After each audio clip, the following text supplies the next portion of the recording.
ವೀಕ್ಷಕರೇ, ಧರ್ಮಸ್ಥಳದಲ್ಲಿ ಸೌಜನ್ಯ ಹೋರಾಟವಂತೂ ಪ್ರಸ್ತುತವಾಗಿದೆ, ಜಾರಿಯಲ್ಲಿತ್ತು. ಸೌಜನ್ಯಗೆ ನ್ಯಾಯ ಸಿಗಬೇಕು ಅನ್ನುವಂತ ಹೋರಾಟ ನಡೀತಾನೆ ಇದೆ. ಈ ಮಧ್ಯೆ ಇವರೆಲ್ಲ ಯಾವ ವಿಚಾರವನ್ನ ತಗೊಂಡ್ಬಂದು ಮುನ್ನೆಲೆಗೆ ಬಂದ್ರು, ಎಲ್ಲಿಂದ ಆರಂಭ ಆಯಿತು ಅನ್ನೋದನ್ನ ನಾವು ಗಮನಿಸ್ತಾ ಹೋಗೋಣ. ಈ ಸಮೀರ್ ಒಂದು ವಿಡಿಯೋನ ಮಾಡಿದ್ದು ತಮಗೆಲ್ಲ ಗೊತ್ತಿರುವಂತದ್ದೇ. ಆ ವಿಡಿಯೋದಿಂದ ಆರಂಭ ಆಗಿರುವಂತಹ ವಿಚಾರ ಈಗ ಇಲ್ಲಿಗೆ ಬಂದು ನಿಂತಿದೆ. ಎಲ್ಲಿಗೆ? ಸಮೀರ್ ಓಡ್ ಹೋಗುವಷ್ಟರ ಮಟ್ಟಿಗೆ. ಯಾರು ಈ ಸಮೀರ್, ಏನ್ ಕಥೆ ಈತನದ್ದು ಅಂತ ನೋಡೋದಾದ್ರೆ, ಈತ ಬಳ್ಳಾರಿ ಮೂಲದ ಯುವಕ, ಬಳ್ಳಾರಿ ಮೂಲದ ಮುಸ್ಲಿಂ ಯುವಕ. ಈ ಸಮೀರ್ MD ಅಂದ್ರೆ ಸಮೀರ್ ಮೊಹಮ್ಮದ್ ಅಂತ ಅರ್ಥ. ಧರ್ಮಸ್ಥಳದ ಬಗ್ಗೆ ಮಾತನಾಡಿ ರಾತ್ರೋರಾತ್ರಿ ಈತ ಫೇಮಸ್ ಆದ. ಒಂದು 23 ನಿಮಿಷ 52 ಸೆಕೆಂಡ್ ಇಂದೇನೋ ಒಂದು ವಿಡಿಯೋ ಮಾಡಿದ, AI ವಿಡಿಯೋಗಳನ್ನ ಬಳಸಿಕೊಂಡು. ಯೂಟ್ಯೂಬ್ ಚಾನೆಲ್ ದೂತ ಅನ್ನುವಂತಹ ಚಾನೆಲ್ ನಲ್ಲಿ ಈತ ಆ ವಿಡಿಯೋನ ಮಾಡಿ ಆ ವಿಡಿಯೋನ ಅಪ್ಲೋಡ್ ಮಾಡ್ತಾನೆ. ಅದರಲ್ಲಿ who are serial killers of Dharmasthala ಅನ್ನುವಂತಹ hashtag, who are serial killers of Dharmasthala ಅನ್ನುವಂತ ಟೈಟಲ್ ಅನ್ನ ಕೊಟ್ಟು ಒಂದು 23 ನಿಮಿಷದ ಸವಿಸ್ತಾರವಾದಂತಹ ವಿಡಿಯೋನ ಈ ಸಮೀರ್ ದೂತ ಅನ್ನುವಂತ ತನ್ನ ಯೂಟ್ಯೂಬ್ ಚಾನೆಲ್ ನಲ್ಲಿ ಅಪ್ಲೋಡ್ ಮಾಡ್ತಾನೆ.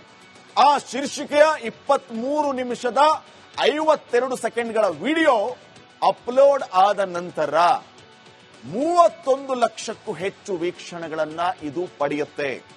ಆ ವಿಡಿಯೋನ ನೀವು ಗಮನಿಸಿದಿರಿ. AI ಸೃಷ್ಟಿ ಮಾಡುವ ಮೂಲಕ ಯಾರು ಯಾರನ್ನ ಹೊಡೆದು ಹಾಕಿದ್ರು, ಅಲ್ಲಿ ಏನಿತ್ತು ಮೊದಲು, ಈಗೇನಾಯ್ತು, ಇದಕ್ಕೆ ಕಾರಣೀಕರ್ತರು ಯಾರು, ಏನು ಎತ್ತ, ಒಂದು ಊರಿನಲ್ಲಿ ಒಬ್ರು ಅವರಿದ್ರಂತೆ, ಒಬ್ರು ಇವರಿದ್ರಂತೆ, ಎಲ್ಲವನ್ನೂ ಕೂಡ ಈತ ಹೇಳಿದ್ದ ಅಲ್ವಾ.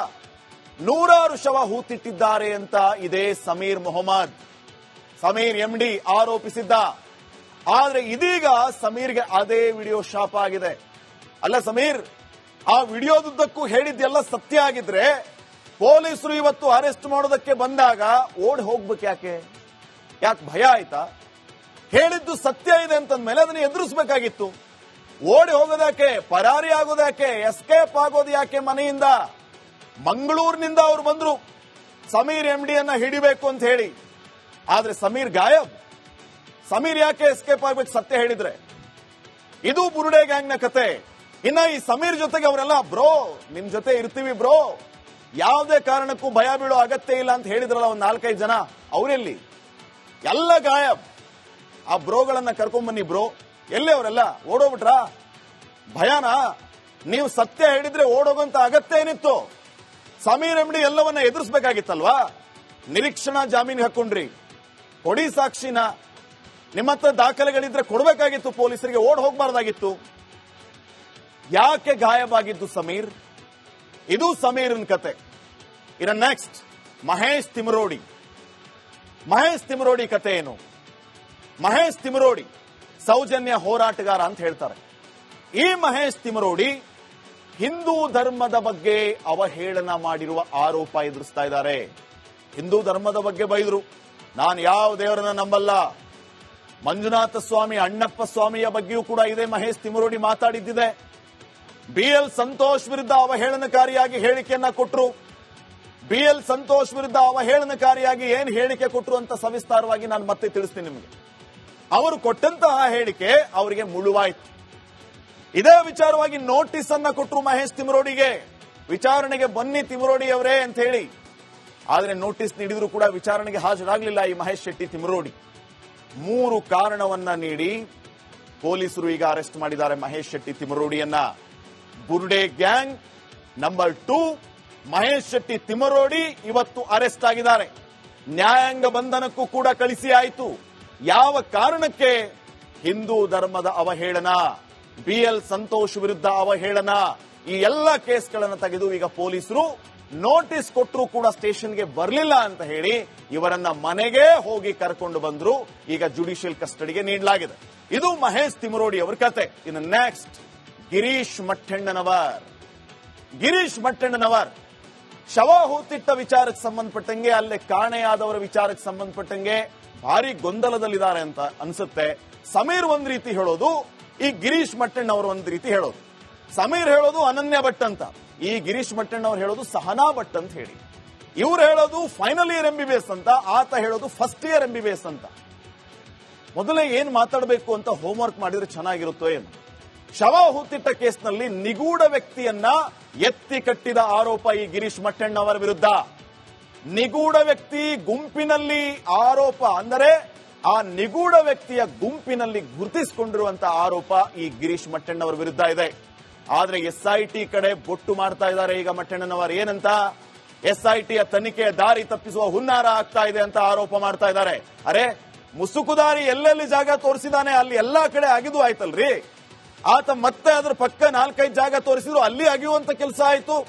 ಅಲ್ಲಿ ಮೂಳೆ ಸಿಗ್ಲಿಲ್ಲ ಅಂತಂದ್ರೆ, ಅಲ್ಲಿ ಅಸ್ಥಿ ಪಂಜರ ಸಿಗ್ಲಿಲ್ಲ ಅಂತಂದ್ರೆ ಎಸ್ಐಟಿ ತನಿಖೆ ದಾರಿ ತಪ್ಪಿಸುವಂತ ಕೆಲಸ ಆಗ್ತಾ ಇದೆ ಅಂತ ಅನ್ನೋದಕ್ಕನ ನೀವೇ ಪಿಕಾಸಿ ಹಾರಿ ಗುದ್ಲಿ ತಗೊಂಡು ಅಗಿಯಕ್ ಸ್ಟಾರ್ಟ್ ಮಾಡ್ರಿ. ಎಸ್ಐಟಿ ಅವ್ರನ್ನ ಕರ್ಕೊಂಡು ಹೋಗಿ ನೀವು ಒಂದು ಸ್ಟಾರ್ಟ್ ಮಾಡ್ಬಿಡಿ ರೌಂಡ್ ನ. ಅವ್ರಿಗೆ ಅಲ್ಲಿ ಮೂಳೆ ಸಿಗ್ಲಿಲ್ಲ ಅಂತಂದ್ರೆ ಎಸ್ಐಟಿ ತನಿಖೆನೇ ದಾರಿ ತಪ್ತಾ ಇದೆ ಅಂತ ನೀವ್ ಹೆಂಗೆ ಕನ್ಕ್ಲೂಷನ್ ಬರ್ತೀರಿ ಮಟ್ಟಣ್ಣವರ್? ನಿಜವಾದ ಅತ್ಯಾಚಾರಿ ಅಪರಾಧಿಗಳಿಂದಲೇ ದಿಕ್ಕು ತಪ್ಪಿಸ್ತಾ ಇದ್ದಾರೆ ಅನ್ನುವಂತಹ ವಿಚಾರ ಆರೋಪವನ್ನ ನೀವು ಮಾಡಿದ್ದೀರಿ. ಬುರುಡೆ ಗ್ಯಾಂಗ್ ನ 3ನೇ ಸದಸ್ಯ ಗಿರೀಶ್ ಮಟ್ಟಣ್ಣನವರ್ ನಿಜವಾದ ಅತ್ಯಾಚಾರಿ ಅಪರಾಧಿಗಳಿಂದಲೇ ದಿಕ್ಕು ತಪ್ಪಿಸುವ ಕಾರ್ಯ ಆಗ್ತಾ ಇದೆ ಅನ್ನುವಂತಹ ಆರೋಪವನ್ನ ಮಾಡ್ತಾ ಇದ್ದಾರೆ. ಇದು ಇವರ ಕತೆ. ಇನ್ನ ಮತ್ತೊಂದು ಕಡೆ ಮುಸುಕುದಾರಿಯ ಕತೆ ಏನು? ಮಾಸ್ಕ್ ಮ್ಯಾನ್ ಬಂದ, ಇಲ್ಲಿ ಜಾಗ ತೋರಿಸ್ತೀನಿ ಸರ್, ಅಲ್ಲಿ 100 ಶವಗಳನ್ನ ನಾನು ಹೂತಿಟ್ಟಿದ್ದೀನಿ ಅಂತ ಹೇಳ್ದ. ಅಲ್ಲಿ ಶವಗಳು ಸಿಗ್ತಾ? ಏನು ಇಲ್ಲ.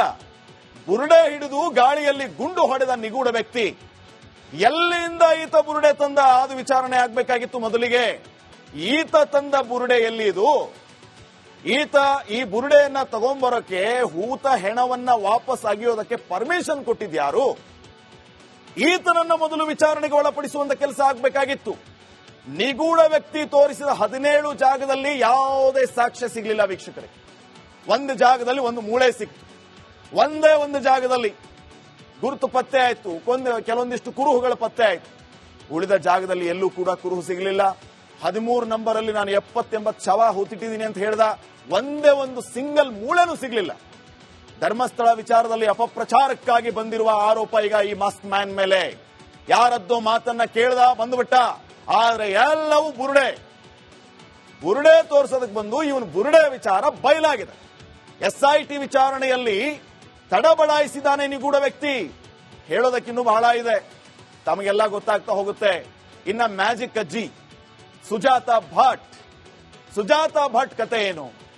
ಅನನ್ಯ ಭಟ್ ಬಗ್ಗೆ ಯಾವ ಫೋಟೋ ಕೂಡ ಇಲ್ಲ ಅಂತ ಹೇಳ್ತಾರೆ ಈ ಸುಜಾತಾ ಭಟ್. ಮಣಿಪಾಲ್ ಮೆಡಿಕಲ್ ಕಾಲೇಜಿನ ದಾಖಲೆಯೂ ಇಲ್ಲ ಈ ಅಜ್ಜಿ ಹತ್ರ. ಆಮೇಲೆ ಈ ಅಜ್ಜಿ ಯಾರ್ಯಾರ ಹೆಸರು ಹೇಳ್ತಾರೆ ಅವ್ರು ಯಾರು ಕೂಡ ಜೀವಂತವಾಗಿಲ್ಲ, ಎಲ್ಲರೂ ಸತ್ತು ಹೋಗಿದ್ದಾರೆ. 1988ರಲ್ಲಿ ಸುಜಾತಾ ಭಟ್ ಆಗಿನ್ನೂ ಮದುವೆ ಆಗಿರಲಿಲ್ಲ. ವೀಕ್ಷಕರೇ, ಇದನ್ನ ಸೂಕ್ಷ್ಮವಾಗಿ ನೀವು ಗಮನಿಸಿ. 88ರಲ್ಲಿ ಸುಜಾತಾ ಭಟ್ವೆ ಮದುವೆ ಆಗಿರಲಿಲ್ಲ. 2003ರಲ್ಲಿ MBBS ಓದುವ ಮಗಳು ದಿಢೀರ್ ಅಂತ ಬಂದ್ಬಿಡ್ತಾಳೆ.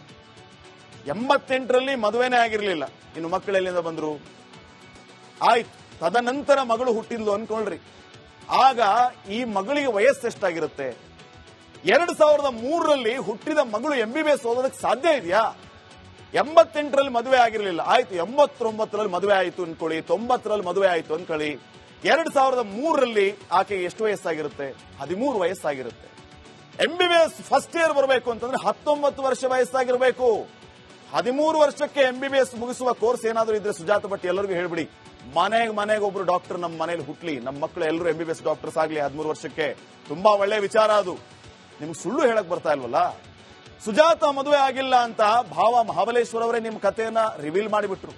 ಅದಕ್ಕೆ ಈಗ ಮ್ಯಾಜಿಕ್ ಅಜ್ಜಿ ಅಂತ ಎಲ್ಲಾ ಕಡೆ ಇವರು ಪ್ರಸಿದ್ಧ ಆಗ್ಬಿಟ್ಟಿದ್ದಾರೆ. ಇವರು ಸೃಷ್ಟಿಸುವ ಯಾವ ಪಾತ್ರಗಳು ಕೂಡ ಜೀವಂತವಾಗಿಲ್ಲ. ಇದು ಬುರುಡೆ ಗ್ಯಾಂಗ್ನ ಅಸಲಿ